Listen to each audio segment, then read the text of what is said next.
Before the misery began, before the rats and the storms and the broken ribs on splintered decks, there was a dream. A vision of the horizon, a line where sky met water, both endless and promising. Ancient people stared out at that line, and felt pulled, not pushed. They didn't know what was out there, but they imagined things worth finding. New lands, strange goods, gods in the clouds or monsters in the deep. Whatever they believed, the sea called to them. Long before compasses or sails stitched by professionals, early humans shaped hollow logs into canoes and tested their fate. Mesolithic communities on coasts used animal bones as paddles. Fishing turned into voyaging. One island led to the next. It wasn't always practical, it was rarely safe, but it was part of the hunger for more. Hunger not just for food, but for discovery. That hunger drove people across cold waters with no guarantee of return. As civilizations formed, the sea became more than a wonder, it became a necessity. In Mesopotamia, rivers led to the Persian Gulf. The Egyptians rode upstream and downstream on the Nile, mastering the wind with papyrus sails. The Phoenicians, perhaps the most ambitious sea travelers of the ancient world, built sleek ships and sailed far beyond their Levantine homeland. To them, the sea wasn't a barrier. It was a highway. Trade routes followed the wind. Ships carried cedar wood, purple dye, olive oil, spices, and stories. Every creaking hull carried both profit and peril. Still, why would anyone choose to board such a miserable, unpredictable craft and sail into danger? It came down to simple things: trade, war, exploration, exile, pilgrimage, survival. These are big words that boil down to desperate needs.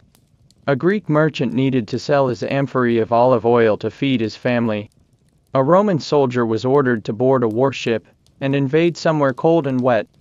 A Chinese explorer, sanctioned by the emperor, sailed west with treasure and expectation. A Phoenician ship captain took the route he always took, hoping the pirates were elsewhere today. For every romantic tale of sea travel, there were dozens more of obligation. Many travelers didn't board ships for glory. They did it because they had no choice. Poor farmers displaced by drought or war packed what little they owned and climbed aboard rotting vessels. Slaves were chained below deck, not knowing if they'd ever see land again. Even wealthy travelers, the minority, entered these ships reluctantly. They knew the odds of survival were not guaranteed. A storm at the wrong time, a rogue wave, a faulty hull, any one of these could erase their name from the world. But still, they went. In every port, there was motion. The clatter of carts, the shouting of stevedores, the stench of fish and tar and sweat. A traveler might pass statues of gods offering luck to sailors, their faces worn smooth by generations of desperate hands. Rituals were common. A libation poured over the bow. A charm hung from the mast. Sailors muttered prayers to Neptune, Poseidon, or unknown spirits of the sea. They feared what the water could do, and they hoped a small gesture might make a difference. Most of the time, it didn't. But the sea wasn't just physical, it was mental. A place of stories and mysteries. Ancient myths were filled with sea voyages: Odysseus lost for years, Jason seeking the golden fleece, Gilgamesh crossing the waters of death. These weren't heroic vacations, they were tortuous, uncertain, tragic. But they endured. Because the sea tested you. And being tested, even miserably, meant being alive. Aboard ship, time moved differently. The days blurred. The sky changed color but never told you how long it had been. Land disappeared and the waves became everything. Some travelers recorded their thoughts on wax tablets, or in ink if they had the means. Others simply kept quiet, their mouths salty, their stomachs weak. The longer you were at sea, the more you stopped thinking about why you had boarded in the first place. The dream of exploration turned into the reality of survival. Some civilizations even believed that the sea had moods. A calm surface was not to be trusted, it could turn.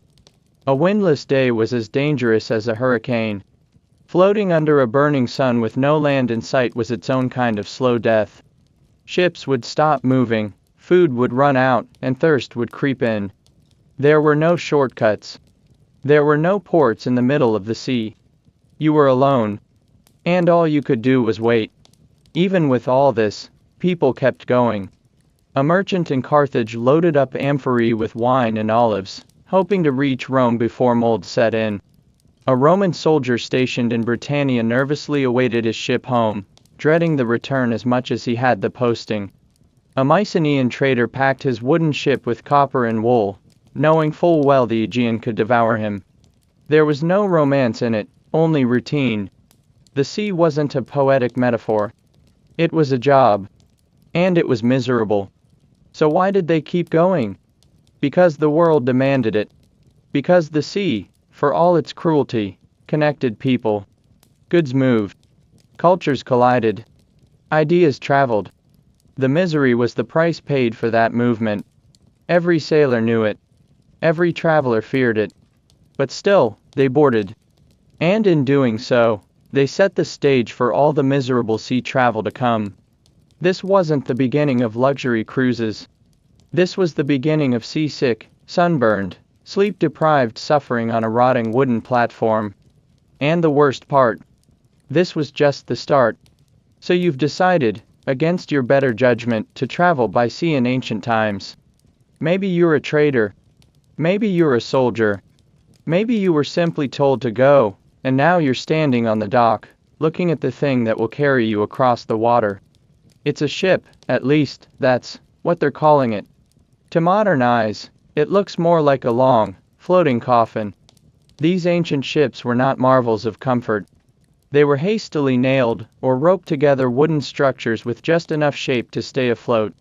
Depending on the era and place, be it a Greek penteconer, a Phoenician trading vessel, or a Roman trireme, you were stepping onto something closer to a floating skeleton than a ship.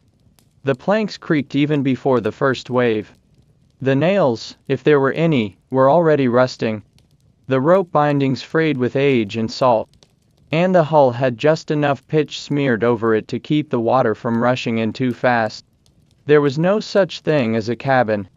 There were no private quarters.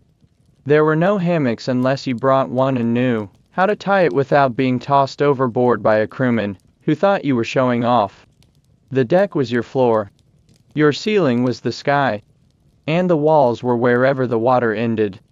If it rained, you got wet. If it was hot, you burned. And if it was cold, you froze.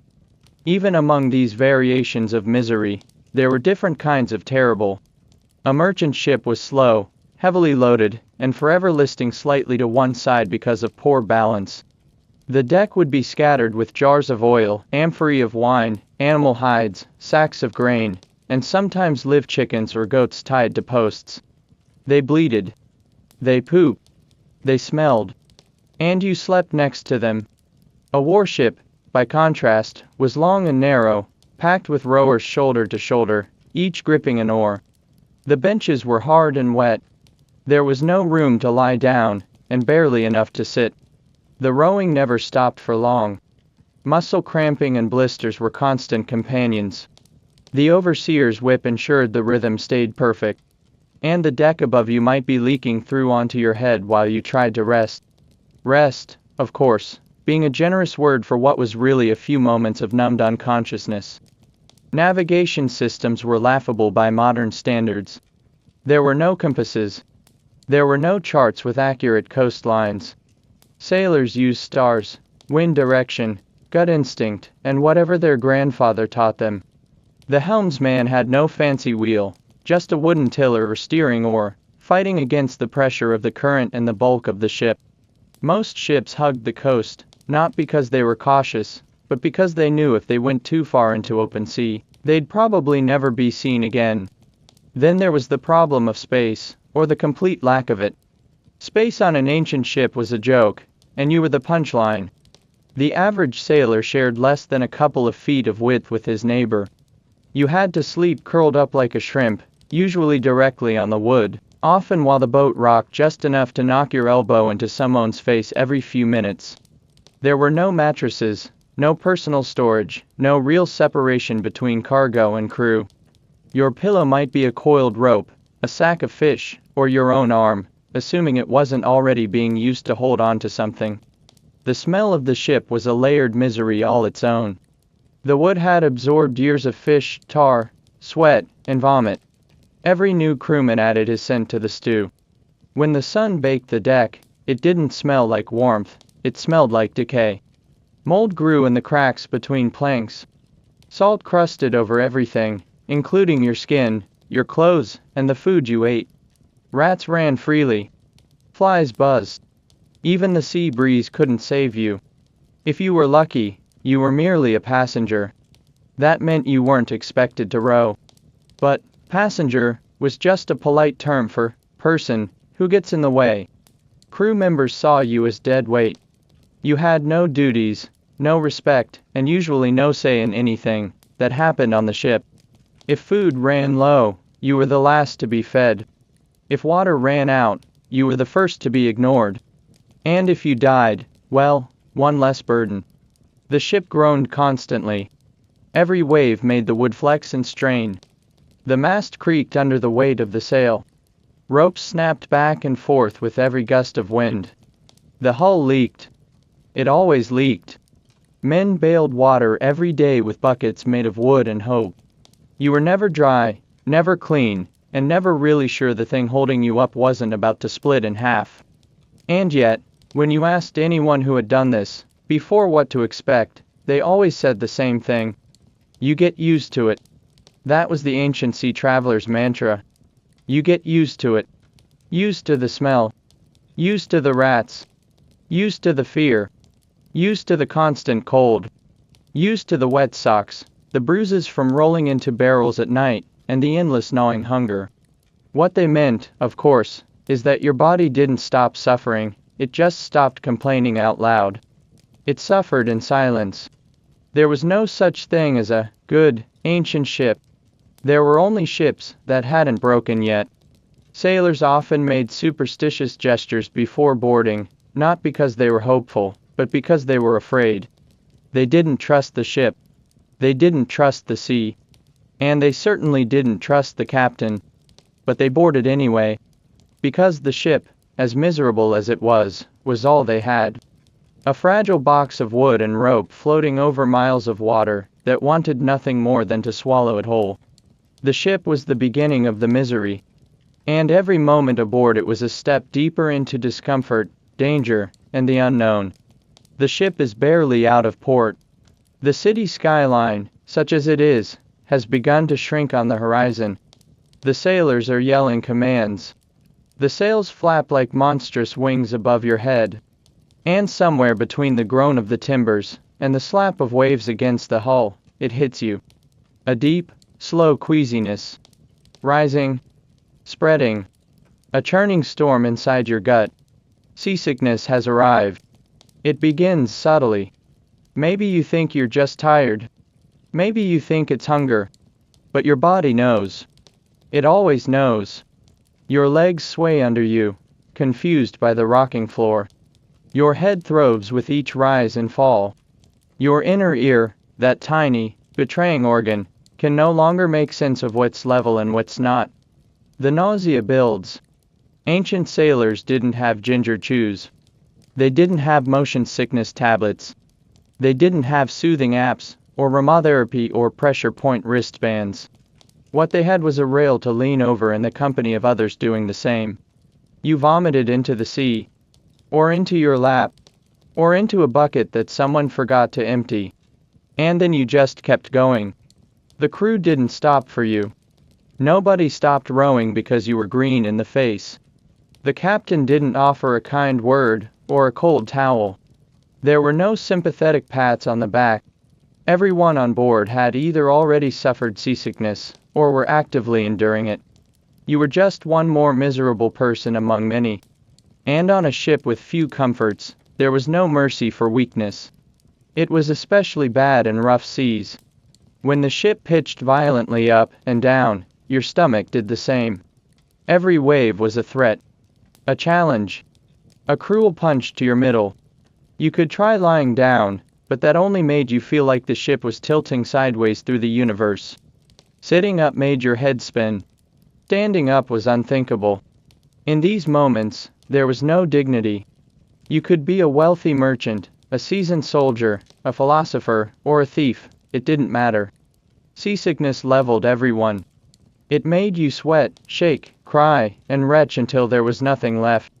Then it made you retch again. Dry heaving under a pale sky, surrounded by endless water, with no solid land to wish for except in your imagination. The remedies of the time were laughable. Some recommended holding a stone in your mouth. Others believed a piece of bread, tied to your wrist, could help. A few swore by goat dung or powdered shellfish. Most did nothing. The body simply had to endure. If you were lucky, the sickness faded after a few days.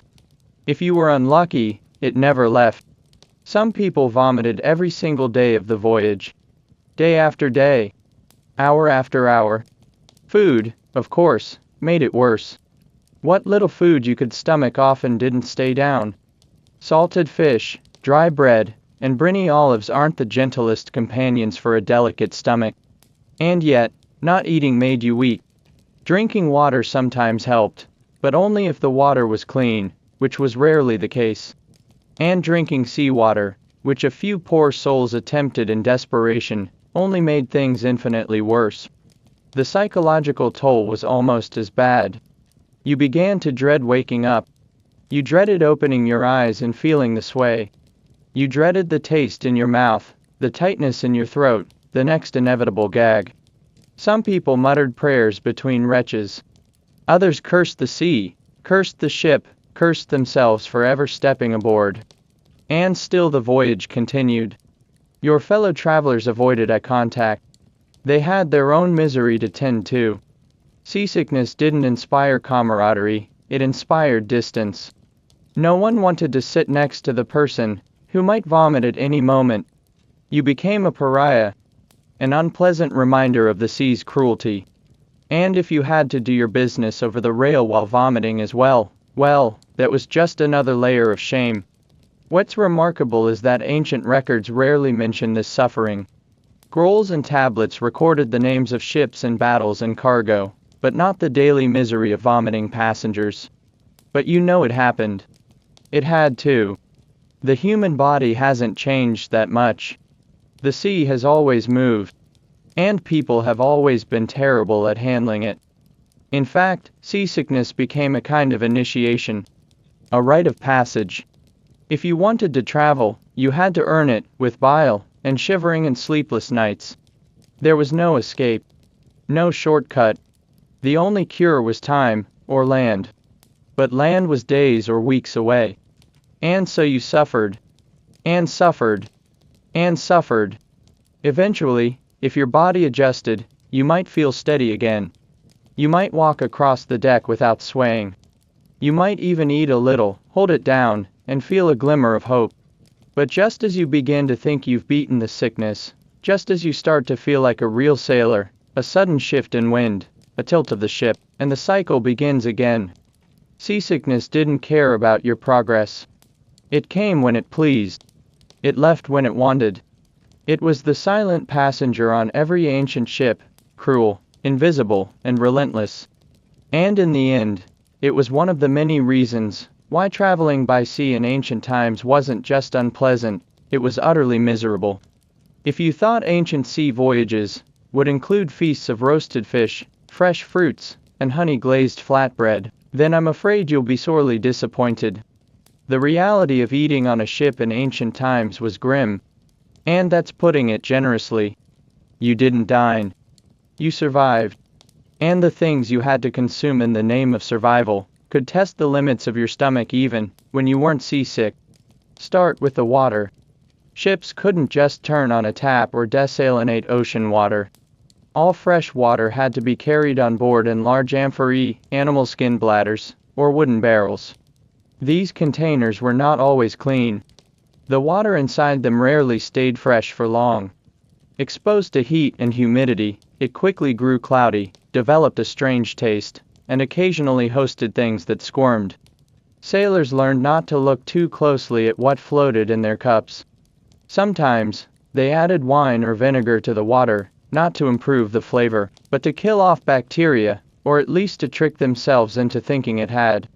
Of course, mixing sour wine with warm, stale water made it taste even more revolting. But taste was secondary. Staying hydrated was all that mattered. Unfortunately, many failed at that. Dehydration was a silent killer at sea. Sailors would grow dizzy, lethargic, and feverish, unable to sweat, think clearly, or even hold their balance. And in the vast open ocean, there was no help coming. And then there was the food. Forget variety. Forget freshness. Forget nutrition, even. The ship's provisions were all about longevity and storage. The longer it could last without rotting, the better. This meant salted meat, hardtack, dried beans, onions, lentils, and maybe some olives floating in brine. Salted fish was common. Very salted. Sometimes so salty you had to soak it in water to make it edible, assuming you were willing to waste your precious water supply doing that. Hardtack deserves a moment of its own. This biscuit-like food stuff was baked until it could practically crack a tooth. It had no moisture, no softness, and almost no flavor. If kept dry, it could last for years. But it didn't always stay dry. In the damp ship's hold, it might grow soft with mold or infested with weevils, tiny bugs that nestled into its crevices. Sailors would tap the biscuits to knock the bugs out, or simply eat them anyway. Protein is protein, after all. Meals were not served at tables. There were no galley kitchens with stoves. You didn't get 3 courses or dessert. You got a handful of something barely edible, often shared with others. If you were lucky, there was a pot of stew bubbling over a makeshift fire, in a metal box filled with sand to reduce the fire hazard. But cooking on ships was rare. Fires were dangerous. Wind could scatter sparks and set the whole vessel alight. Most food was cold, hard, or soaked in brine. Fruit, vegetables, or anything remotely fresh were rare luxuries. They were loaded at the beginning of the voyage, and had to be eaten quickly before they spoiled. A few days into the journey, and all you had left were onions and garlic, foods that could last longer, but did little to brighten a meal. Dried figs or dates were a treat, but usually reserved for higher-ranking passengers. Common sailors ate whatever was left. And there was never enough. Hunger became a constant companion. A slow gnawing emptiness that crept in even while you chewed. You didn't eat until you were full. You ate until your portion was gone. And then you waited. Waited for the next portion. Waited for land. Waited for anything that didn't taste like salt and regret. Sailors dreamed of food more than gold. When they closed their eyes, they didn't imagine treasure, they imagined warm bread, ripe fruit, cooked meat. Scurvy was the ghost that haunted every long voyage. Caused by a lack of vitamin C, it crept in quietly. Gums began to bleed. Joints atched. Teeth loosened. Old wounds reopened. Even minor cuts would fester and rot. Some men died slowly, their bodies giving up in small, miserable pieces. And no one understood why. The connection between citrus and health wouldn't be confirmed until centuries later. So the suffering continued. When ships were becalmed, stuck at sea for days with no wind, rations grew tight. Hunger sharpened. Water was measured in spoonfuls. Fights broke out over crumbs. The smell of someone eating in secret could cause mutiny. And if things got truly desperate, there are stories. Disturbing stories. Of rats eaten whole. Of leather boiled into soup. Of dead men not being thrown overboard right away. These tales may not have been common, but the fact that they existed at all tells you how dire things could become. Even the act of eating was unpleasant. The ship rocked constantly. Your bowl could slide away mid-bite. You could spill your food onto the floor, and there was no replacement. And you were often forced to eat near the smell of tar, sweat, rotting ropes, or worse, right next to someone emptying their stomach from seasickness. Appetite didn't stand a chance. Food shortages weren't always accidental. Sometimes corrupt quartermasters skimmed from the rations. Sometimes they sold supplies meant for the voyage before the ship even left port. The crew might not realize until days into the journey, far too late to turn back. When people started counting lentils, that was when things got serious. Sailors knew the signs. The shift in atmosphere. The silence at meal times. The sudden interest in fishing lines, or in trapping the occasional bird, that landed on deck.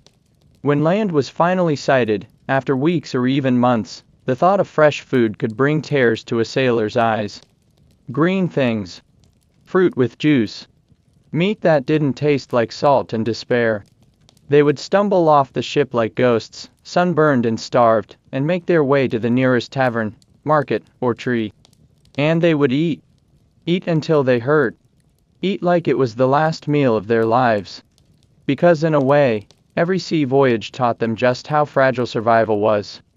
Especially when the sea was your only source of nourishment. So the next time you sip a cold drink, or unwrap a soft sandwich, think of the ancient mariners. Think of the dry biscuits, the moldy water, the hunger that stretched for days. Think of the salted meat so tough it had to be hammered before chewing. Think of the stomachs turned inside out by food that tasted like rope and smelled worse. And remember, these sailors traveled the seas not for luxury, but for survival. One mouthful at a time. Out on the open sea, a clear sky could turn into a nightmare in minutes. And for ancient sailors, there were no satellites, no radar, no calm voice on the radio warning them of what was coming. There was only the sky, the wind, the gut feeling of the crew, and then the sudden violence of nature. Storms were not just common. They were expected. Anyone foolish enough to think a voyage would be smooth from start to finish was usually a first-time passenger. The Mediterranean Sea alone, often mistaken for calm and forgiving, could whip itself into a frenzy within hours. Winds would rise without warning. Waves, once gentle, would suddenly tower over the ship like walls made of cold, black muscle. Thunder cracked overhead. Rain poured down like punishment. Ancient ships were not built for the kind of resilience we expect from vessels today. They were made of wood, tar, rope, and hope. Nails rusted. Planks warped. Ropes frayed from constant wear. And when the waves grew too strong, there was no guarantee that the ship would hold together. Many didn't. Sailors had no life vests. No lifeboats. If the ship broke apart, they grabbed whatever floated and clung to it. Some would survive by drifting to shore, days later, sunburnt and delirious. Others disappeared. Their names lost to the water, their stories never told. Drowning was not romantic. It was cold, panic, slow, and horrifying. Storms weren't just about the water. The sky joined in the assault. Lightning could strike the mast, setting it ablaze or splintering it in two. Thunder boomed so loud it rattled the teeth. Winds tore sails to shreds and whipped them into useless flags. Navigation became impossible. You didn't know where you were, only that you weren't going anywhere you meant to. Flooding was inevitable.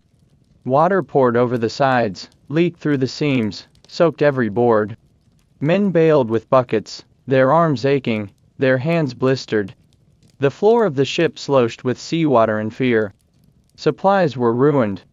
Food became soggy or was swept away entirely. Barrels floated loose, crashing into shins. Sailors slipped, fell. Some went overboard and vanished before anyone could throw a rope. Even the most experienced sailors weren't immune to terror. They knew what the sea could do. They had seen ships vanish from sight, never to return. They had heard the last cries of drowning men, cut off by crashing waves. And they had stood on deck with white-knuckled hands gripping wood, hoping the next gust wouldn't be their last. Sometimes, storms came in the form of massive squalls, violent, compact systems that hit like a punch to the jaw. Other times, it was a long, slow battering by waves that refused to stop. Day and night blurred together. Rain became a curtain, hiding the horizon. The sun disappeared. The stars, the moon, all vanished behind thick, gray clouds. You didn't know how long you'd been in the storm. Time didn't matter anymore. Only survival. There were omens. birds flying inland, a sudden stillness in the air, clouds stacking high like mountains in the sky. Old sailors whispered these signs to each other. They would tighten ropes, check barrels, say prayers. But even the most prepared crew couldn't fight the sea. They could only endure it. The waves didn't come one at a time. They came in sets, relentless and rhythmic, each higher than the last. The ship would rise and fall like a toy, its wooden frame groaning. The creak of timbers became a chorus of fear. Sailors tied themselves to the mast to avoid being thrown overboard. Some huddled in the hold, praying. Others simply stared into the storm, waiting. When a storm finally passed, the ship was often unrecognizable. Torn sails hung like ghosts. Barrels were smashed. Supplies ruined. The crew, exhausted, soaked, some injured, moved like shadows. There was no cheering. Only the sound of dripping water, and the groan of wet wood. But storms weren't the only danger.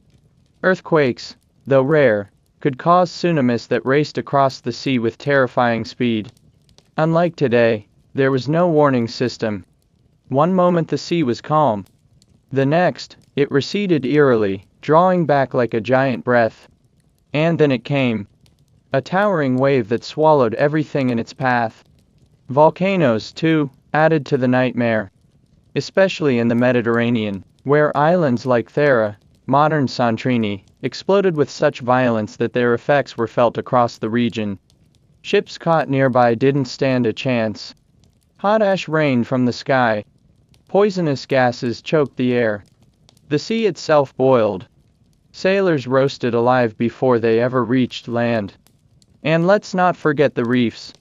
Jagged, hidden just below the surface, they tore open holes like paper. The crew might not even know they'd hit one, until water started rising in the hold. Panic would erupt. Men would scramble to bail, patch, shout orders. But often, it was too late. The ship would sink slowly, silently, pulling everything down with it. And yet, ancient mariners returned to the sea again and again. Not because they enjoyed it, but because they had to. Trade, war, pilgrimage, these forces drove men to risk their lives on the waves. They made offerings to sea gods.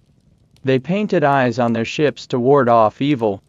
They brought charms, prayed, and hope. But when the clouds gathered and the wind howled, all the prayers in the world couldn't stop the storm. Only endurance could. And sometimes, not even that was enough. So the next time you look out over calm waters, remember that it wasn't always this way. In the ancient world, the sea was a merciless beast. One moment, it cradled your ship. The next, it crushed it. And those who sailed upon it did so not with confidence, but with quiet dread, and the knowledge that the sea would always have the final word. Before the ship even left the harbor, it was already a floating sickness. The smell of sweat, unwashed bodies, spoiled provisions, and stale water settled deep into the wood, and it didn't take long before those smells turned into symptoms. From the first roll of the waves, the misery began, and it didn't let up until you either stepped back onto land, assuming you made it that far, or you died along the way, slumped quietly among ropes and crates. There was no such thing as a healthy voyage in the ancient world. There were only variations of suffering. Seasickness was the most immediate torment. It came swiftly, without mercy, turning even the strongest men into pale, groaning wrecks. The ship rocked side to side, forward and back, never pausing, never still. Your stomach would lurch like a stone being dropped repeatedly from a great height. The horizon wouldn't hold still. The floor moved beneath your feet. You couldn't focus on anything. You couldn't eat. You couldn't sleep. All you could do was lean over the rail, if you were lucky enough to be topside, and throw up whatever remained in your belly, over and over, until there was nothing but bile and shivering. Some sailors grew used to it, eventually. Others never did. It wasn't uncommon for passengers, especially first-timers, to vomit until they were too weak to stand. The dehydration set in quickly. Your throat burned. Your head pounded. You would lie there in a corner, rocking with the ship, drenched in your own sickness and sweat, wishing for land, or death, or something to make it stop. But seasickness was only the beginning. Beneath the deck where light rarely reached, and air barely moved, disease festered. Ventilation was almost non-existent. Dozens of men, sometimes hundreds, packed into cramped spaces, breathing the same heavy, fetid air, coughing, sweating, spitting. Rats skittered through the shadows, their eyes glowing, their tiny bodies bold and fearless. They chewed through grain sacks, gnawed on ropes, and most of all, they spread disease. The most common illnesses on ancient ships were the kinds that thrived in filth and close contact. Dysentery, for instance, was a frequent visitor. Caused by contaminated water and food, it swept through crews like a fire. It began with cramps and diarrhea, but quickly escalated to fever, dehydration, and death. With no real medical knowledge and no access to clean water, men could die within days, curled up beside barrels, groaning quietly until they stopped. Their bodies were then rolled unceremoniously overboard. Scurvy was another killer, though slower and stranger. Caused by a lack of fresh fruits and vegetables, it crept into the body like rot. Gums swelled and bled. Teeth loosened and fell out. Old wounds reopened. Bruises appeared without reason. The crew became weak, listless, prone to infection. The worst part was that no one understood why it happened. They just knew it was something the sea did to them. Something inevitable. Then there were skin infections, boils, ulcers, rashes.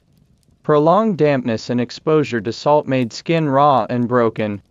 Clothes rubbed sores into wounds. Saltwater inflamed every cut. Men scratched at themselves until they bled. Without antiseptics, without clean cloth or water, even a small cut could turn into something deadly. Gangrene spread quietly, eating away at fingers, toes, and eventually, lives. The air below deck was stifling. It smelled of rot, mold, vomit, and despair. There were no beds, just hard planks and hammocks that swayed violently. People vomited where they lay. They urinated in corners. There were no private places to relieve yourself. Everything happened in view of others. Privacy didn't exist. Dignity faded after a few days. Food didn't help. It was usually salted meat, hardtack, or some form of mush made from stale grains. If it wasn't moldy, it was crawling. Maggots, weevils, and flies were just part of the meal. No one had the strength to care after a while. You ate what you were given or you didn't eat at all. And that meant you wasted away faster. Drinking water was no better. Stored in barrels, it went stale quickly. Algae grew on the surface. Sometimes it turned brown. Still, the crew drank it. Thirst was stronger than disgust. Those who drank sparingly to conserve supplies often became dehydrated faster. Those who drank too much of the spoiled water got sick. It was a gamble either way. Lice and fleas made things worse. They lived in blankets, hair, beards, and clothing seams. Everyone scratched constantly. It was a never-ending itch, tiny movements on your skin day and night, reminding you that you were never alone, not even in your misery. And when someone died, and they did, often, it was never a clean affair. There were no chaplains or undertakers. No funerals. The body would be searched for valuables, sometimes stripped of clothes, and then dumped overboard. The splash would echo briefly, and that was it. No one spoke of it. No one could afford to dwell on it. The sea didn't wait. The next day, another would fall sick. Another would take his place. Of course, there were also mental illnesses. Not that anyone called them that. They just said a man had gone strange, or lost his wits. Isolation, endless motion, and illness created a perfect storm for despair. Men would mutter to themselves, weep openly, or lash out without reason. Some went silent and stayed that way for the rest of the voyage. Others tried to jump into the sea. Not all of them were stopped. Superstition offered some hope. Sailors carried talismans, drew symbols on the deck, muttered prayers to Poseidon, Neptune, or whoever they thought might listen. Some believed sickness was the punishment of angry gods. Others blamed a cursed passenger, or bad omens seen before departure. These beliefs didn't heal anyone, but they offered meaning, a way to explain why the voyage felt like purgatory with no end. In truth, there was little to do but survive. Most men accepted that sailing meant sickness. They braced for it like they braced for storms. It was part of the sea's tax, a miserable toll paid with vomit, fever, and sometimes blood. And if they made it to shore, they staggered off the ship like ghosts. Leaner, paler, grateful not for the journey, but simply for having outlived it. The sea had its own dangers, storms, starvation, disease, but those were natural, expected, unavoidable.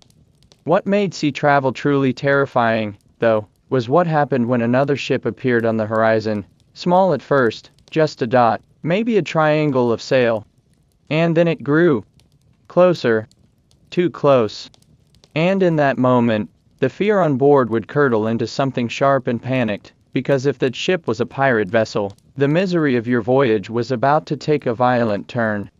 In the ancient world, piracy wasn't rare. It wasn't even especially shameful. In fact, it was a career path. The sea was vast, borders were loose, and naval patrols were few and far between. If you had a fast boat, a few tough men, and a sharp weapon, piracy was just trade without rules. And unlike merchants, pirates didn't care for negotiations. They didn't wait for weather or customs. They took what they wanted, when they wanted, and they left ruin in their wake. Merchant ships were easy prey. Slow. Heavily loaded. Poorly armed. Many didn't even carry soldiers. Their goal was survival, not confrontation. So when pirates approached, there was rarely a fight, just fear, fumbling, and surrender. The crew would panic. The passengers would hide. And the pirates would board. They always boarded. They came with knives, axes, and torches. They shouted in foreign tongues or no words at all. Their message was clear: give everything or suffer. Being raided at sea was not a clean robbery. There were no ledgers. No polite demands. They took food. Water? Cargo. Weapons. They searched every bag and barrel. If they found gold or spices or cloth, they stole it. If they found weakness, they abused it. Sometimes they killed for fun. Sometimes they burned the ship to send a message. Sometimes they left survivors drifting, stripped and hopeless, as a warning to others. Worse still was when the pirates decided to keep people. Slavery was common. They would drag passengers or crew aboard their own ships, chaining them in the hold with others already taken from earlier raids.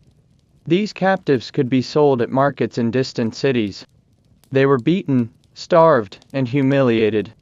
All while still at sea, far from help, far from home. For many, the sea became not just a place of travel, but a trap they'd never escape. Some pirates weren't random raiders. Some were state-sponsored.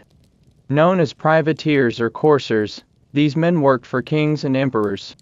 Their violence was legal. Encouraged. They would attack enemy ships, loot their goods, and send a cut back to their homeland. It was piracy with paperwork. And it meant that no one was ever truly safe. Even if you were traveling for peaceful reasons, trade, pilgrimage, relocation, you could still be caught in a war you didn't even know was happening. The psychological toll of pirate threat was enormous. Every shadow on the horizon might be danger. Every ripple in the sea might hide a smaller boat. Sailors watched constantly. Sleep was never restful. The moment you let your guard down, they could appear. And when they did, you had moments, maybe seconds, to react. If your ship was lucky enough to carry weapons, the crew might form a defense. Spears, arrows, and oil pots were common deterrents. But often, the pirates were faster, smarter, more desperate, and they struck without hesitation.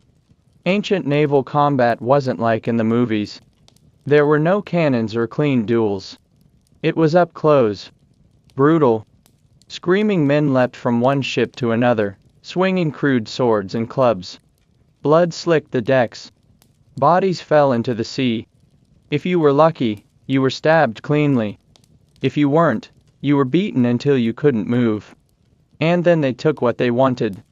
Women and children, if aboard, suffered worse. Their fate depended entirely on the pirates' mood. Some were ransomed back to wealthy families, if they survived long enough. Others were sold into slavery or taken as prizes by the pirate crew. For them, the sea voyage didn't end with port, it became a lifetime sentence. Governments tried to fight piracy, of course. But their efforts were sporadic and limited. Patrol ships were few. The sea was too big. Pirate hideouts were often protected by geography, rocky coves, hidden islands, or sympathetic port towns that benefited from the trade. Even when captured, pirates were hard to prosecute. Some simply bribed their way to freedom. Others escaped before trial. And a few even became naval captains later in life, redeemed, or just recycled into new uniforms. For the average traveler, though, none of that mattered.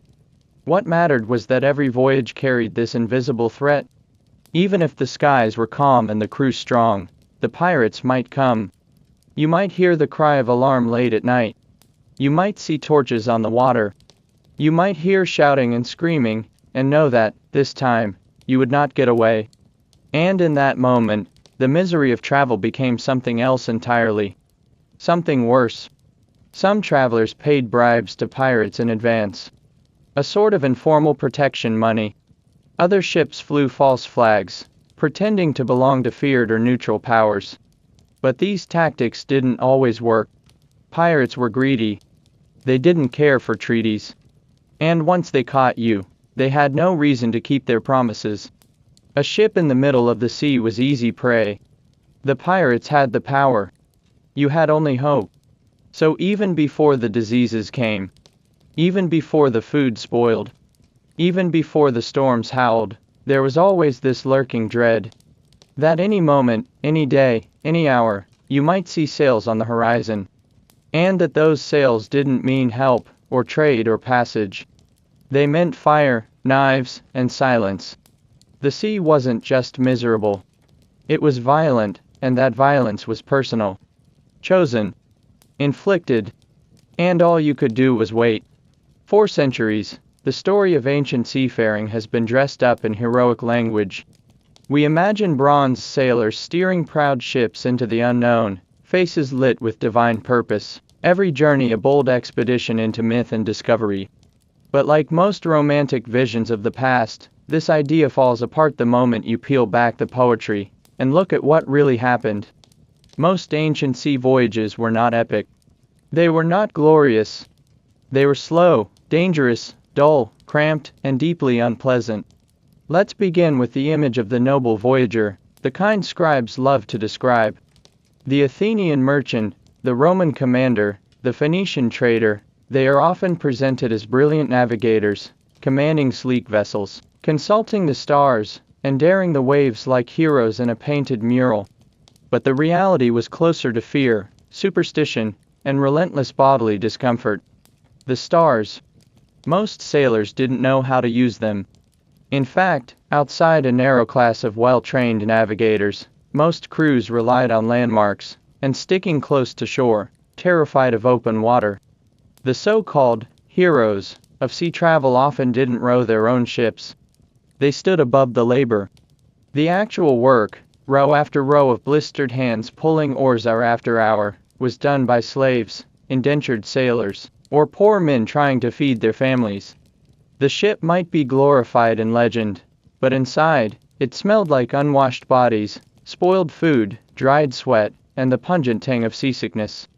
The waves weren't romantic. They were nausea in motion.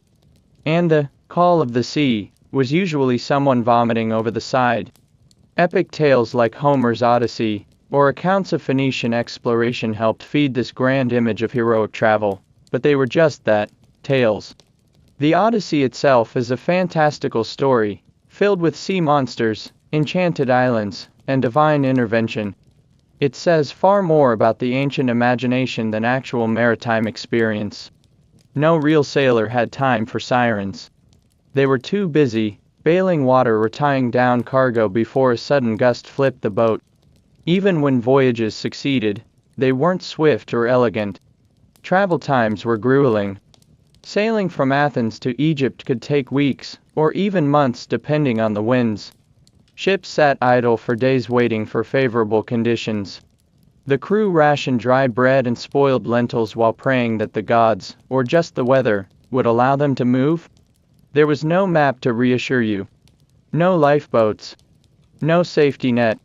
Only the maddening repetition of the horizon, the stink of bilge water, and the hope that land would eventually rise into view.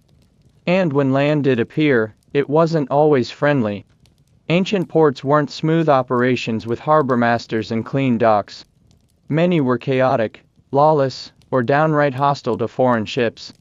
A traveler might step off the ship only to be detained, taxed, robbed, or conscripted. If you carried valuables, you were a target. If you had nothing, you were a burden. That moment of arrival, so often painted as triumphant, was usually a bureaucratic headache followed by expensive bribes and unclear local laws. The idea of discovery also deserves some debunking. Ancient sailors didn't discover new lands in the way we imagine. Most routes were already known by locals. Voyages were about trade, migration, or military conquest, not curious exploration. When a new harbor was reached, it wasn't a blank slate, it had people, politics, and problems. The romantic notion of a lone explorer planting a flag on an untouched beach is almost entirely a modern invention. In the ancient world, there were always people there first. And they didn't always welcome you. Meanwhile, much of the praise heaped on ancient mariners was written by elites who never sailed. Politicians, philosophers, poets, they loved to write about brave sailors, without ever smelling salt air themselves. To them, the sea was a metaphor. For the men who actually rowed across it, the sea was exhaustion, risk, and pain. The divide between experience and story was wide, and growing wider with each generation of listeners who believed the myths. Even monuments and inscriptions lied. A carved stone might boast of a general's great naval victory, but it wouldn't mention the months of suffering, the lost ships, or the countless men who died from exposure before the first battle was even fought. Ancient sea power required more than glory, it demanded the slow grinding misery of maintaining ships, feeding crews, and burying the dead at sea, where no graves marked their passing. The truth was this: most voyages were endured, not celebrated. Travelers didn't embark with joy, they embarked with resignation. The ship was a tool, a necessary evil to get from one miserable port to another. The romance of the sea came later, written by people who had never vomited through a storm, or tied their belt tight because the grain ran out 2 days ago. That's not to say that ancient sailors weren't skilled, they were. But skill did not equal comfort. Knowing how to navigate dangerous waters didn't make the danger disappear. It just meant you might scream a little less when the ship started to break apart. It meant you tied knots tighter, hauled sails faster, and prayed more urgently. Ancient seamanship was about survival, not speed. Not even glory. Just surviving to sail again. Even military fleets weren't immune to the misery. Roman triremes and Greek warships may have looked impressive from shore, but on board, they were nightmares of discipline and discomfort. Rowers sat shoulder to shoulder in stifling heat, inhaling each other's sweat and breath for hours at a time. Food was rationed. Punishments were swift and violent. And when battle came, it was chaotic and lethal. You didn't go down with the ship because of honor. You went down because the ship split under your feet, and there was nowhere else to go. So while ancient poetry might sing of wine dark seas, and valiant men crossing them, the truth was simpler. The wine was probably sour. The sea was full of waste. And the men, tired, cramped, covered in sores, trying to stay alive one more night, one more wave, one more mile. There's a strange comfort in knowing that even thousands of years ago, People already knew how miserable travel could be. They knew the sea wasn't romantic, it was indifferent. It didn't care about your prayers or poems. It swallowed ships just the same. And still, they sailed. Not because it was noble, but because it was necessary. The sea, in ancient times, was not just a body of water. It was a living, breathing terror that stretched beyond the horizon, full of mysteries, monsters, and punishments from the gods. It was a place where the natural and supernatural blended seamlessly, and for the average sailor, it was less of a navigational challenge, and more of a gauntlet of horrors, waiting just beneath the surface. You didn't just sail on the sea. You sailed over it, always afraid of what might rise from below.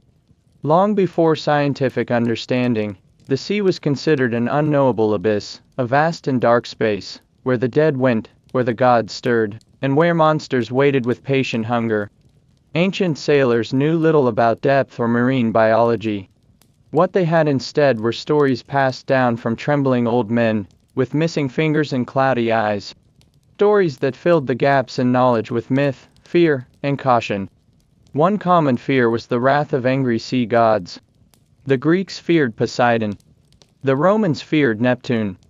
Phoenicians, Egyptians, and Mesopotamians had their own terrifying ocean deities. These gods were not calm and forgiving. They were moody, violent, and prone to smashing ships into splinters over perceived slights. A sudden storm wasn't meteorology, it was punishment. And appeasing these gods often meant tossing a coin, an offering, or, sometimes, a human into the waves. Imagine boarding a ship knowing the crew had made peace with sacrificing you, should the winds shift. But the gods weren't the only things to fear. Ancient sailors believed in sea monsters. Not as metaphor, not as exaggeration, as reality. Enormous creatures that could capsize a ship with a flick of their tail, rise from the foam with glowing eyes, and drag men down screaming. One of the most well-known examples is the Greek Ketos, a sea monster used to describe anything from a giant whale to a writhing serpent. Maps from the Middle Ages would later famously depict the edges of the known world with the phrase, "Here be dragons." But in ancient times, the entire ocean might as well have been labeled that way. In the Mediterranean, tales of the Sa and Charybdis haunted those who dared sail the Strait of Messina. On one side was Sa, a multi-headed beast hiding in the rocks. On the other, Charybdis, a giant whirlpool that could suck entire ships into the deep. These weren't just symbolic dangers. They represented very real fears, reefs, unpredictable tides, and the kind of disasters that came without warning. In other parts of the world, like the Indian Ocean, mariners whispered of colossal krakens, sea serpents, and tentacled horrors with beaks big enough to crush a man whole. Even harmless creatures were mistrusted. Dolphins, though considered sacred by some, were also thought to be signs of impending death. A shark's fin could trigger panic across the deck. Strange bioluminescent patterns at night, caused by plankton, might be interpreted as ghost lights from drowned sailors, rising to the surface to drag others down. The sea glowed, hissed, moaned, and sometimes exploded into life with storms or eerie stillness, and every twitch of wind or slap of water was seen as a message. But from who? The gods? The dead? No one really knew. So sailors filled the silence with stories. Stories they believed, because not believing seemed far more dangerous. One especially disturbing belief was that the sea wanted you. That it had a hunger for human life. People spoke of a calling from the waves. Sometimes sailors would jump into the ocean in a trance, arms outstretched, as if answering some invisible summons. These were not considered suicides. They were viewed as sea claims. The water had chosen. No one interfered. Trying to stop the chosen from drowning might doom the ship. Death at sea was not just probable, it was expected. And the worst part was, there was no burial. If you died, your body was cast into the water, sometimes with coins for Charon, the ferryman of the underworld. But more often, your corpse became a feast for unseen predators. The idea of a grave, of rest, of a name carved in stone, that was for the land. The sea took names. It erased them. Sailors disappeared. Whole crews were swallowed with no trace. Families waited for months, even years, then assumed what they always feared. The fear wasn't only spiritual, it was visual too. The ocean could look horrifying. At night, it became a black mirror stretching in every direction. There was no land. No stars in storm. Just pitch darkness and the sound of water hitting wood. If you looked over the side, you could imagine anything staring back. The unknown stretched infinitely downward. No anchor reached the bottom. No hand came back up once taken. This fear shaped behavior. Sailors wouldn't whistle on ships, it was said to invite storms. Black birds were seen as omens. Some crews refused to sail without a protective charm, often something ridiculous, a mummified frog, a carved fishbone, a sandal once touched by a holy man. And if someone broke a taboo, cut their hair on board, mentioned a lost sailor's name, or disrespected the sea, they could be blamed for anything that went wrong. Superstition wasn't quaint. It was essential. It kept order. It gave meaning to madness. And what did all this do to the minds of those who lived on the water? It bent them. Sailors often returned home hollow-eyed, twitchy, unwilling to speak of what they'd seen. Some never went back to sea. Others became obsessed, searching for patterns in the waves, repeating rituals, believing they'd glimpsed something they weren't meant to understand. The sea, for them, wasn't a route. It was a haunting. To modern minds, all of this sounds like primitive nonsense.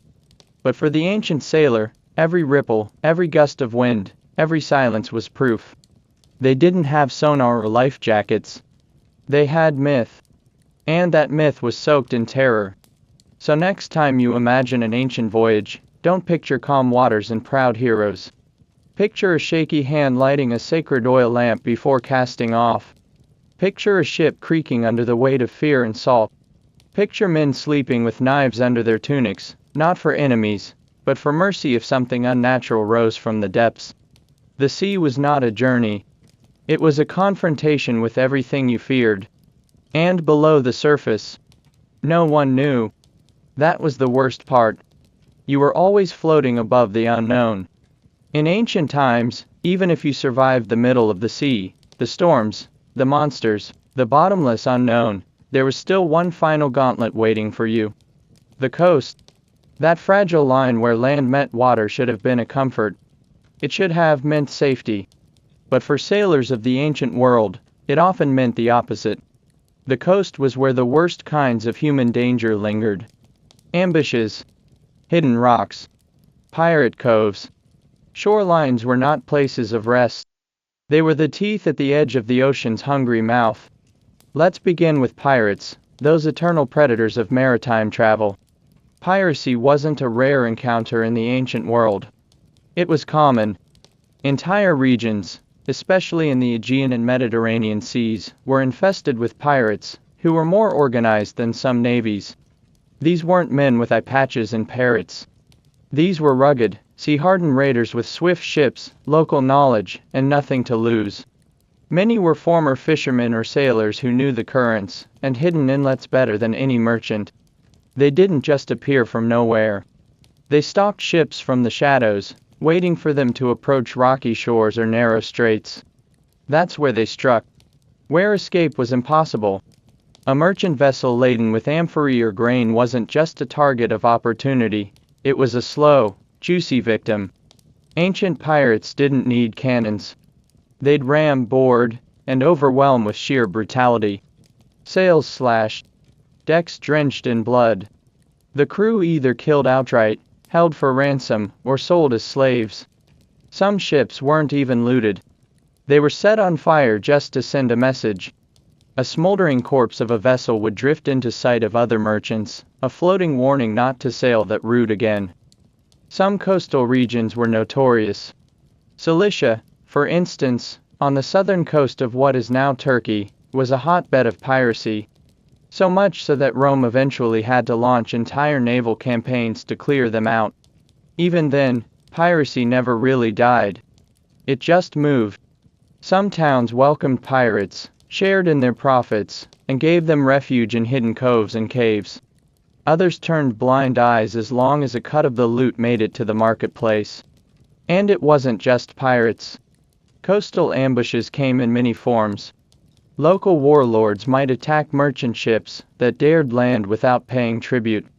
Tribes and clans with territorial grudges would lie in wait for ships to dock, pretending to offer supplies or water, then strike. Beaching a vessel to make repairs or gather fresh water was often a gamble. On one side, the sea, with its endless risks. On the other, the land, with strangers who might smile one minute and kill the next. Then there were the rocks. The unforgiving, barnacle-covered fangs that lined much of the ancient coast. Many regions lacked detailed maps or proper navigational aids. Some coastal areas were notoriously difficult to approach. A slight error in judgment, a rogue wave, or a misreading of the stars could send a ship splintering against the rocks in seconds.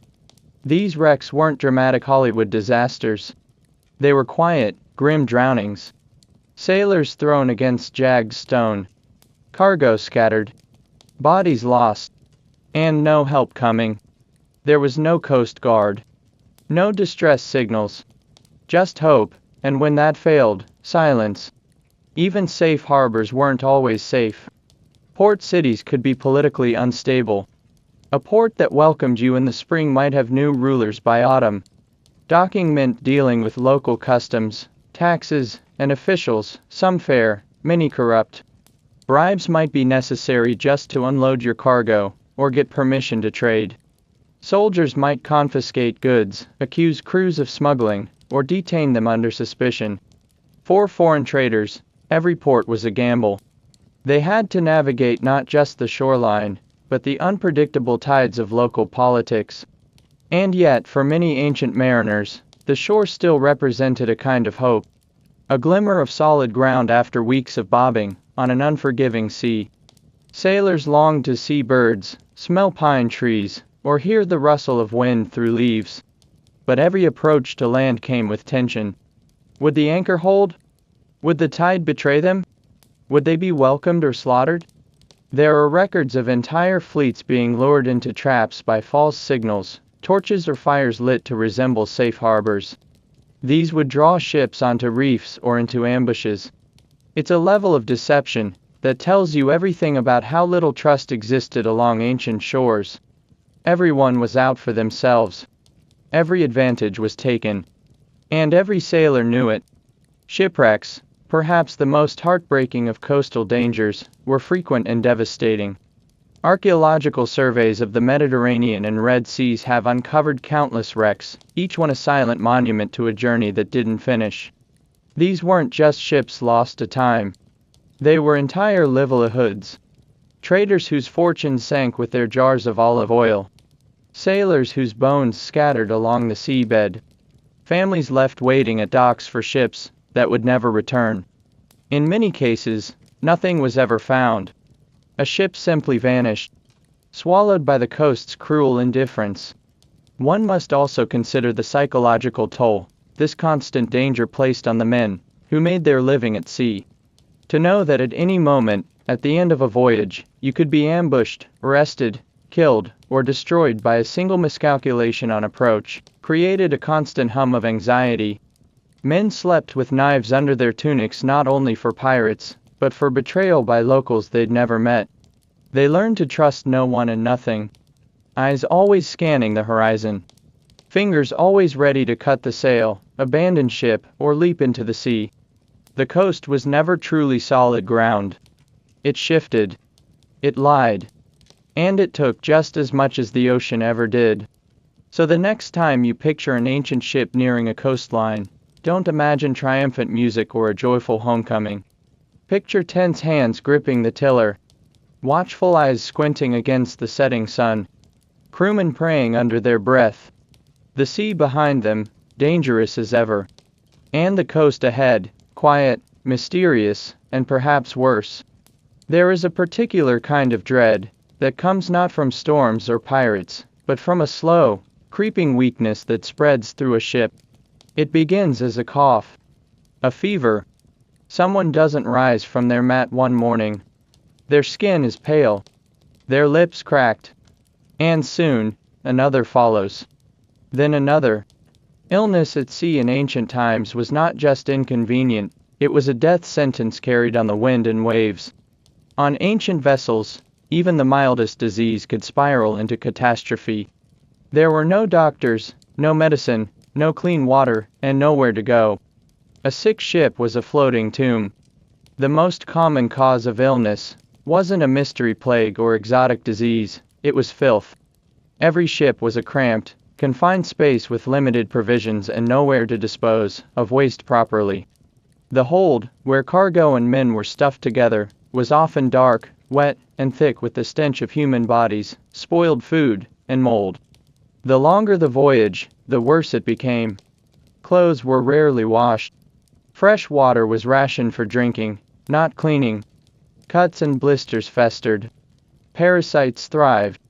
And rats, oh, the rats, they were your constant companions. Rats were almost impossible to avoid on ancient ships. They snuck aboard in the dark, hid in the grain sacks, and multiplied in the shadows. Sailors didn't even try to get rid of them. They were as much a part of the crew as the cook or the helmsman. And they brought with them fleas, disease, and filth. They chewed through provisions. They scurried across sleeping bodies. And when sickness started spreading, they were likely the ones who helped carry it from one sailor to the next. But disease had more than one delivery method. The food itself was a breeding ground. Salted meat and dried grain were the staples, but storage was primitive. Moisture seeped in. Maggots hatched. Spoilage was inevitable. And yet, hunger always won. Men would scrape the mold off bread or try to wash the smell from rancid fish in salt water. They knew it could make them sick. They ate anyway. What choice did they have? The water was no safer. Stored in clay jars or wooden barrels, it turned quickly in the heat. Slime formed on the surface. The taste soured. Some added vinegar or herbs to mask the flavor, but this didn't remove the bacteria, only disguised it. Diarrhea and dehydration followed. And on a ship with limited supplies, even a simple stomach illness could prove fatal. There were no electrolytes.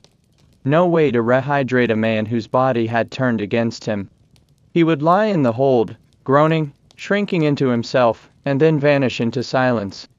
But among all these illnesses, one stood above the rest: scurvy. A slow, cruel thief of life, scurvy was the price of a diet with no fresh fruits or vegetables. And in ancient times, such foods were a luxury. Most voyages packed only what would last: dried grains, salted meat, hard cheese if you were lucky. Vitamin C was an unknown concept. No one understood why sailors' gums bled, why their joints swelled, why their teeth fell out. All they knew was that, one by one, strongmen became ghosts. Their skin bruised at the lightest touch. They couldn't walk. Their wounds refused to heal.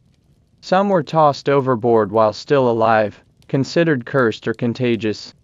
Others simply wasted away in a corner of the deck forgotten. And when sickness came, there was no one to turn to. The concept of a doctor was nearly non-existent on most ships. If there was a healer, they were usually just someone with a few herbs and a sharp knife. A cut meant being burned with hot iron. An infection meant leeches or vinegar poured into the wound. There was no anesthesia. No antibiotics. No antiseptics. Sailors feared sickness more than swords. At least death in battle was quick. Illness dragged you down slowly. It made others afraid to touch you. You became something less than human. And yet, despite all this, voyages continued. Men signed up for the sea knowing that illness was inevitable. They made their peace with it. They carried their prayers in small amulets, painted protective symbols on the wood of the ship, and whispered charms before sleeping. When one of their own began to falter, they would offer water, perhaps a scrap of cloth to soak his brow, but they knew he was already gone. It was only a matter of time. Sometimes whole crews would be wiped out. A ship would arrive in port with barely enough men to tie it to the dock. Sometimes it would arrive empty, adrift, ghost-like, its sails torn, its hold echoing with silence. The locals who discovered it would shudder. They'd speak of curses. They'd burn the ship and its contents, fearing the invisible sickness still lingered on its planks. And then they would move on. The sea took what it wanted.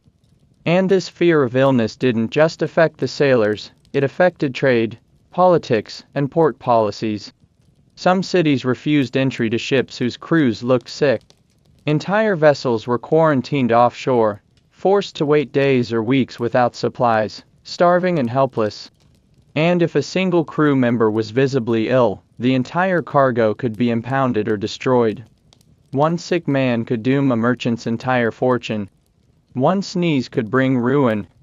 This ever-present threat of disease turned the sea into more than a physical challenge, it became a psychological one. Sailors would stare at each other with suspicion, whisper when someone coughed, avoid eye contact with a man whose skin looked pale. In such a confined space, there was no privacy. Everyone knew when someone was sick. And yet, they also knew there was nothing they could do. They were all trapped together in a floating coffin of wood and rope. Even sleep offered no comfort. In the darkness of night, with the creaking of the hull and the distant slap of waves, a sailor would lie still and listen to the wheezing breath of the man beside him. Was it illness, or just exhaustion? He wouldn't ask. He would turn over, pull his cloak tight, and try to sleep before the coughs began. And in the morning, maybe that breath would be gone. Maybe the body would already be stiff, wrapped in canvas and slid into the water without ceremony. No words. No markers. The sea would take them back, as it always did. And the voyage would continue. Imagine setting sail with no map, no compass, no reliable stars, and no real sense of where you were going. That's not poetic exaggeration, it was the literal truth for many ancient sailors. Navigation was less of a science and more of an educated guess, flavored heavily with superstition and hope. In ancient times, even experienced mariners could find themselves utterly lost, drifting for days or weeks, hoping for a familiar coastline to rise from the mist like a miracle. There were no satellite beacons, no radio contact, no weather forecasts, just wind, waves, sun, and instinct.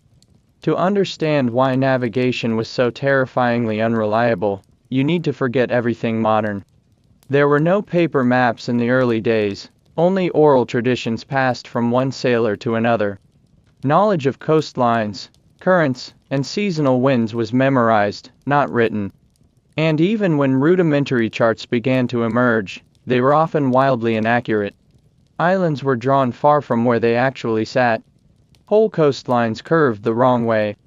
A cartographer in a distant land, who had never seen the ocean, might create a chart that could send a ship hundreds of miles off course. And it wasn't just the maps, it was the tools.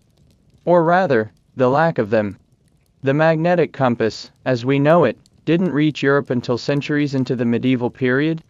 Earlier mariners had to rely on the stars, the position of the sun, and the feel of the sea. But what happened when the skies were cloudy? Or if you were in unfamiliar waters, where the patterns of currents and birds made no sense? You were blind. Direction was a rumor. The sea mocked your attempts to master it. At night, sailors tried to navigate using constellations like the North Star in the northern hemisphere, or the Southern Cross down south. But these were only useful in clear weather, and even then, interpreting them correctly required a level of skill not all possessed. A few degrees of error could mean hundreds of miles off course. And the ocean did not forgive mistakes. A wrong turn could mean no landfall, no fresh water, no supplies, and death. Many ancient ships didn't even sail far from the coastline. They hugged the shore as closely as possible, where landmarks could guide them, a jagged cliff here, a river mouth there. But coasting had its own dangers, rocky outcroppings, hidden shoals, pirate ambushes. Sailors constantly had to choose between the risk of open sea, or the risk of staying close to land. And sometimes, land disappeared entirely. A fog bank could roll in and trap a vessel in a white void, with no horizon and no sound but their own creaking ship. For days. Or weeks. Currents were another enemy. Strong oceanic currents like the Mediterranean's maelstroms or the Indian Ocean monsoons could push ships miles off course in a matter of hours. A sailor might fall asleep, believing he was on a straight path, and awaken to a completely unfamiliar seascape. And there were no signs to point the way. No, you are here, markers on the waves. Only water, water, and more water. Some ships never made it back. They vanished into legend. And these legends grew. Lost fleets. Islands that moved or vanished. Sea monsters that swallowed whole ships. Many of these myths were born from navigational error, a simple case of a ship going the wrong way and never returning. Their fates were unknowable. Their names whispered in taverns and temples as warnings. There were even sailors who believed the world might end if they traveled too far. That the sea would boil. That they'd sail off the edge. These fears weren't entirely irrational. Without any reliable way to determine latitude or longitude, the idea of falling off the world seemed no less logical than anything else they experienced. Storms that came without warning. Islands that weren't on any map. Ships that returned saying the stars moved. And what of the men who had to navigate all this? The ship's pilot, if there was one, bore enormous responsibility. If the voyage failed, if the food ran out, if the ship crashed against rocks, it was often the pilot who took the blame. Their knowledge was judged by how much land they had seen, how many voyages they had survived. And even then, survival was often more luck than skill. An experienced pilot could still lead a ship astray and doom them all. Some tried to track their location by counting time, estimating how long they had sailed in one direction, and how fast. But there were no clocks. Time was measured by the sun, the stars, the waves. It was a guessing game layered with rituals and half-remembered lessons. We've gone a day west, they might say. We should see land tomorrow. But when tomorrow came, there was only more sea. When ships did finally make landfall, it was often cause for great relief, and often confusion. Is this the place we meant to go? Is this an island we've seen before? Locals might speak a different language. Or they might attack on sight. More than one ancient ship landed in the wrong place, thinking it had returned home, only to be captured or killed. For merchants, this was financial ruin. A missed harbor meant missed trade. A delay of even a few days could spoil food, sour contracts, and end business relationships. For soldiers, it meant disaster. Landing in the wrong place could mean surprise ambush, or failure to reinforce a critical position. For pilgrims or travelers, it meant being stranded in an unfamiliar land, with no way to get home. And so, ancient navigation was not a proud art. It was a desperate hope. A ritual of signs, stars, gut instinct, and dumb luck. Some sailors carved notches into the wood. Some carried birds to release when lost, hoping they'd fly toward land. Others simply prayed, each day, to make it to the next. The modern world takes for granted the ability to know where we are. We have GPS. Maps accurate to the inch. But for ancient seafarers, direction was a whisper. A rumor carried by waves and birds and stars. And they knew, deep in their bones, that the sea didn't care where they wanted to go. It would take them where it pleased. Or not at all. Before charts and compasses, before sextants and telescopes, there was fear. Not just the practical fear of storms, drowning, and getting lost, but a deeper, older fear, the kind that whispered in the sails when the wind stopped blowing, and made grown men cross themselves at the creak of a wooden plank. The sea in ancient times wasn't just a body of water, it was a realm of spirits, omens, curses, and invisible forces. Sailors, already half mad from hunger, thirst, and salt exposure, were some of the most superstitious people on earth. To survive the ocean was not only to outlast nature, it was to appease it. And for that, they had rituals. They had omens. They had ghosts. It began even before the ship left port. Ancient sailors consulted astrologers, diviners, and priests before launching a voyage. The day of departure mattered. The phase of the moon, the alignment of the stars, and the behavior of certain animals could all determine whether it was safe to set sail. A dog howling near the docks was a bad sign. A bird defecating on the mast, curiously, that could be good luck. If your wife had a nightmare about the sea, the voyage might be cancelled. Or at least delayed. The entire affair teetered between practicality and paranoia. The ship itself was seen as alive. It had a soul, a name, and a temperament. Naming a ship was serious business. A poorly chosen name could doom a vessel before it even touched water. Renaming a ship, an unforgivable sin, unless you held a special ceremony to cleanse the old identity. You could never whistle on board, it was said to summon strong winds. You never mentioned certain animals, especially rabbits, by name, as they were thought to bring storms. And you definitely never brought bananas. Yes, bananas. For reasons lost to time, bananas were considered cursed cargo on many ancient ships. Then there were the rituals.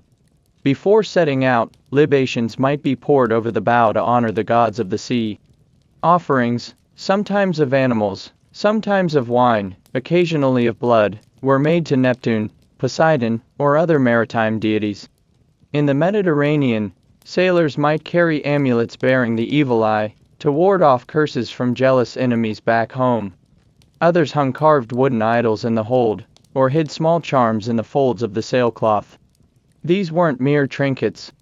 These were lifelines. Talismans in a world where the sky might turn black without warning, and the sea could devour you in silence. Every creak of the mast, every flicker of lightning, was interpreted as a message. Sailors scanned the skies not just for clouds but for shapes, figures in the clouds, birds that flew too low, or stars that appeared to shift or vanish. Seeing a dolphin was good luck. Seeing a shark was bad. Spotting a seabird far from land was a sign of nearby shores, or a sign that your ship would founder before you reached them. The sea was full of contradictions, and superstition helped fill the gaps in understanding. The dead loomed large in the minds of ancient seamen. Ships were graveyards in waiting. Drowning was considered a spiritual death as well as a physical one, your body never buried, your soul trapped in the depths. Some believed the souls of dead sailors haunted certain parts of the ocean. In fog, you might hear their cries. In still water, you might see their faces below the surface. These weren't ghost stories for amusement, they were warnings. Never sail where the dead linger. Never fish from a place where a ship went down. And always say a prayer when you pass the site of a wreck. There were particular taboos surrounding death at sea. If a crew member died, their body might be buried in the ocean, but only after a long, whispered ritual. Some cultures demanded coins be placed on the eyes, even if the sea would wash them away, to appease the gods of the underworld. Others insisted on chanting, or leaving an offering of food. To disrespect the dead was to invite them back onto the deck. And no one wanted that. Storms were not meteorological events, they were divine punishments. Or tests. Or signs. A sudden squall might be blamed on someone who had broken a vow or smuggled cursed cargo aboard. The only solution: find the guilty party. Confess. Or throw something or someone overboard. In extreme cases, sailors might sacrifice animals or even people to calm an angry sea. This was not metaphor. It was a desperate belief, passed down through generations of near-drowned men. Colors, too, carried meaning. Red might be worn for protection, but never blue, too close to the sea's own color, and seen as presumptuous. Green was the color of death. Gold might invite envy. And black, well, black was for mourning. If a ship's sail was accidentally dyed black, some crews would refuse to board it. To do so was to step into your own floating coffin. Even dreams were interpreted as signs. If a sailor dreamed of drowning, he might demand to be left behind. If someone else had that dream about you, they might whisper behind your back, already preparing for your place on the ship to go empty. And if the whole crew shared strange dreams, well, then the sea itself was speaking. And everyone needed to listen. These beliefs weren't always terrifying. There were superstitions for protection too. Sailors might carve protective runes into the deck or mast. They might carry dried herbs, like rosemary or lavender, to ward off evil spirits. Certain chants were said before raising the anchor, or before catching the first fish. And children, surprisingly, were sometimes considered good luck, especially orphan boys raised on ships. If you brought one aboard, it was said, the sea would smile on you. The line between religion and superstition blurred. A priest might bless a voyage, but an old sailor might say a different blessing under his breath. The gods of the land and the gods of the sea were not always the same. And the sea's gods. They were fickle. They were hungry. They were not impressed by temples or sacrifices unless they came from the heart. Superstition gave sailors a feeling of control, in a world that offered none. When you had no idea if you'd see land again, believing in omens gave you purpose. When your ship was groaning in a storm, calling on Poseidon made more sense than trusting luck. And when the sea went still, and the silence stretched for hours, it was comforting to think someone, something, was listening. Modern minds might scoff at these rituals, these strange little habits carved into the daily lives of ancient mariners. But then again, we don't face weeks of horizonless isolation, staring into the endless gray, wondering if we'll ever see home again. For them, superstition wasn't nonsense, it was survival. And in a world of unknowable currents, invisible threats, and violent storms, a whispered prayer or a small charm might be the only thing between you and the deep. There was nothing unusual about a ship disappearing. In fact, it was expected. Sailors knew, merchants knew, wives knew, sometimes, a vessel simply vanished. No wreckage.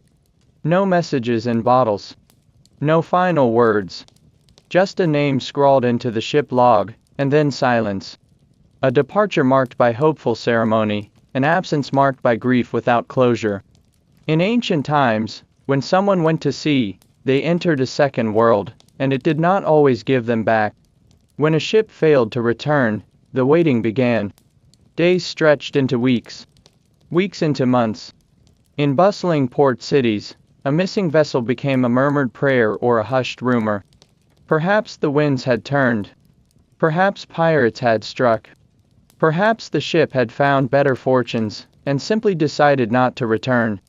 These were the stories people told themselves. But deep down, they knew the truth, the sea had taken them. For the families left behind, this was a special kind of sorrow. No body meant no burial. No grave meant no mourning. Widows often waited years before being allowed to remarry, caught in a limbo of absence. Children grew up not knowing if their father was lost at sea or living under another name in a distant port. Ancient legal codes sometimes required a missing sailor to be gone for a fixed number of years, 3, 5, even 10, before they could be declared legally dead. Until then, life was lived with one foot in the past. Communities developed rituals to cope. In coastal villages, a candle might be left burning in a window every night for years. Women embroidered mourning clothes they weren't yet allowed to wear. Children were told stories of their fathers as though they might still walk through the door. Temples and shrines to sea gods overflowed with offerings, coins, bread, locks of hair. Some left small wooden models of ships at the altars, hoping to guide the missing home. Most never returned. The reasons ships vanished were as numerous as the waves. Storms were the most obvious. A single wall of wind and water could splinter a wooden ship like matchsticks. Heavy cargo might shift, capsizing a vessel in minutes. Fire, often from lightning or careless oil lamps, could engulf a ship far from help. Pirates didn't always leave survivors. Sometimes, they burned the ship after plundering it. Other times, they forced the crew to join them, or tossed them into the sea. Then there were stranger disappearances. Ships that simply never arrived. No sign of bad weather, no known threats. A ship might leave Carthage bound for Rome, and then never be seen again. These cases fed the imagination. Had they sailed into the mist and crossed into another world? Had they angered the gods? Had something old and nameless risen from the depths to drag them down? The sea was vast, and it held many secrets. Some ancient historians and poets told of cursed waters, areas where compasses spun wildly, where no wind blew, where ships found themselves adrift for weeks before disappearing entirely. Sailors told stories of ghost ships seen in the distance, with tattered sails and no crew on deck. Some claimed to hear singing across the waves at night, sirens, perhaps, or the voices of the lost calling out. To cross these waters was to risk joining the ghosts. Sometimes, debris washed ashore weeks or months later. A bit of sailcloth. A cracked barrel. A nameplate from the bow, faded but legible. These fragments became relics, held, wept over, stored in boxes or temples. Even a single piece of wood could offer closure. It was proof, finally, that the sea had not stolen someone without a trace. It was evidence that their journey had ended, even if the body never came home. Maritime law developed around these disappearances. Some ports created registries of the lost, recording ship names, dates, and likely causes. Merchants bought marine insurance, an early attempt to cope with the high probability of loss. But paperwork didn't soothe grief. It didn't answer the questions. And when a ship was missing, it was the silence that hurt the most. Silence in the harbors. Silence in the home. Silence on the waves. There were rare and miraculous stories of survival. A crew presumed dead that limped back into port after months adrift. A man washed ashore, half-starved, clinging to a broken plank. These stories became legends, shared and embellished until they no longer resembled truth. But for every miracle, there were 100 ships that never returned. Their stories ended somewhere beneath the surface, unknown and unmarked. To lose a ship was to lose more than wood and sail. It was to lose voices, skills, generations of knowledge. A crew was a living archive.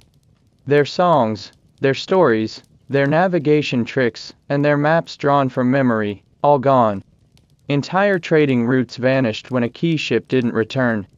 Knowledge of reefs, safe coves, and hidden currents was often held in a single man's head. When he was lost, so was the route. And so others followed, blindly repeating the same journey, praying their outcome would be different. In time, the names of the lost faded. Only the ship might be remembered. The windflower, lost in the southern passage. The seagull, vanished en route to Alexandria. Families whispered their names for a generation or two.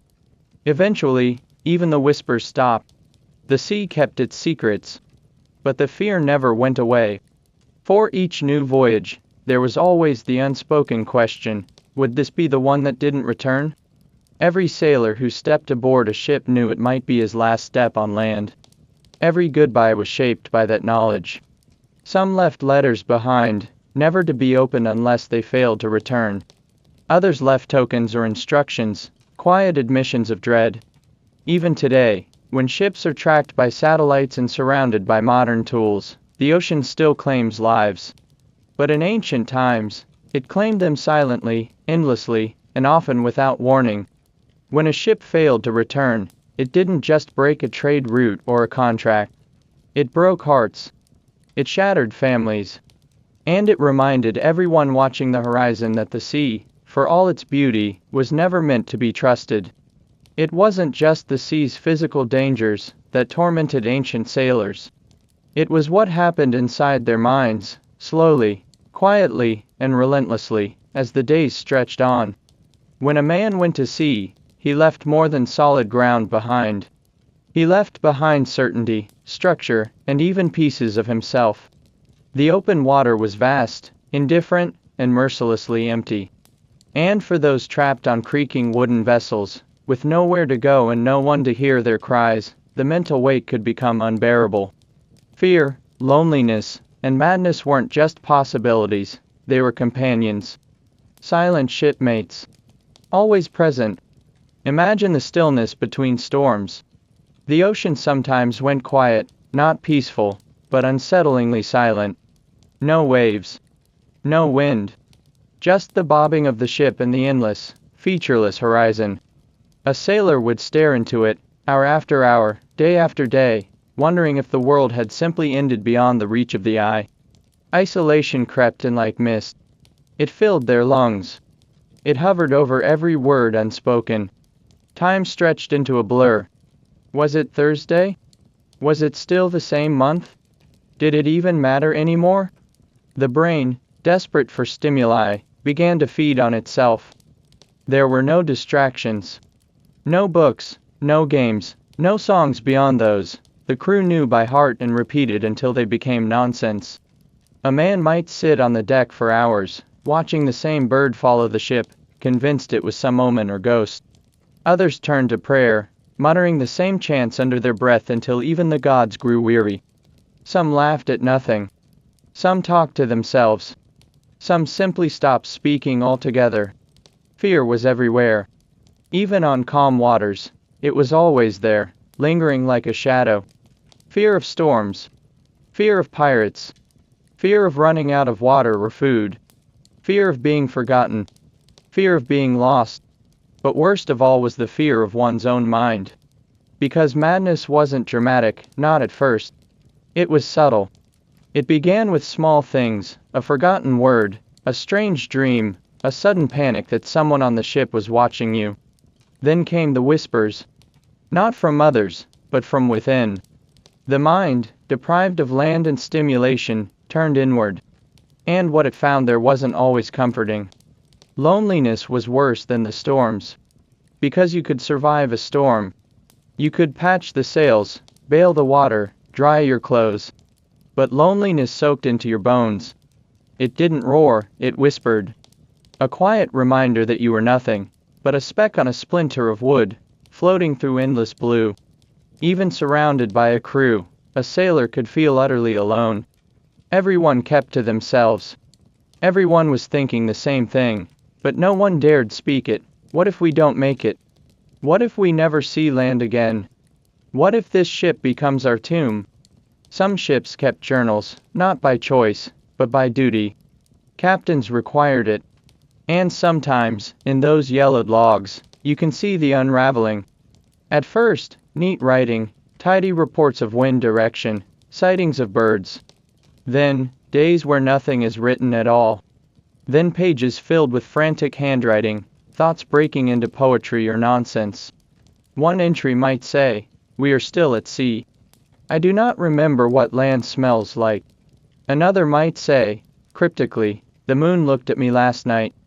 I think it is angry." These were not the logs of confident sailors. These were the slow recordings of men slipping into something darker. Illness didn't help. Physical sickness and mental decline were tightly interwoven. Scurvy robbed the body, but also the mind, causing hallucinations, paranoia, and deep depression. Fevers could cook reason away. Men began to talk to people who weren't there. They saw family members standing on the deck, waving. They spoke to the waves like old friends. And often, without a word, they stepped into the sea. Sailors called it the call of the deep. Some thought it was madness. Others believed it was the sea calling its own home. Superstition thrived in this environment. Sailors developed elaborate rituals to keep their minds anchored. They refused to cut their hair at sea. They wore the same clothes day after day, believing it brought luck. They avoided certain words, certain birds, even numbers. Some carved strange symbols into the wood of the ship, hidden beneath their hammocks. They prayed, not out of devotion, but out of desperation. Anything to feel like they had control. Anything to hold the madness at bay. Sometimes the madness spread. One man's breakdown could infect others. Paranoia passed from sailor to sailor. Whispers turned into accusations. Crews splintered into factions. Knives were drawn. Blood was spilled, not in battle, but in fear. A captain might find himself suddenly alone in command of a ship of ghosts.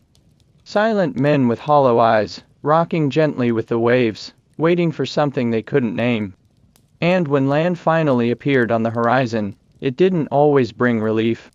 Some wept, some collapsed, others simply stared, as if unsure whether it was real. Their minds had adjusted to the ocean, the routine of rocking and emptiness. Solid ground felt alien. Trees were too still. Buildings too quiet. It took days, weeks even, for some to feel normal again. And others never did.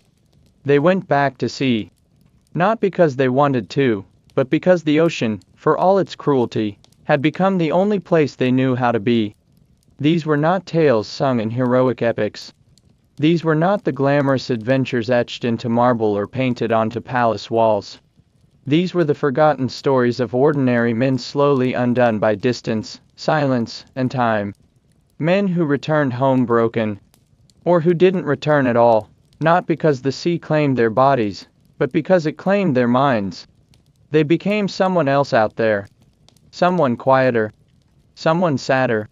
Someone smaller than they had once been. In the end, the emotional toll of ancient seafaring was perhaps the cruelest part of all. You could recover from bruises. You could dry out from a storm. You could even outrun pirates. But the sea took its toll in thoughts. In dreams. In the quiet, haunted look of a sailor who had seen too much nothing. It was not death that made sea travel miserable in ancient times. It was the slow forgetting of what it felt like to be human.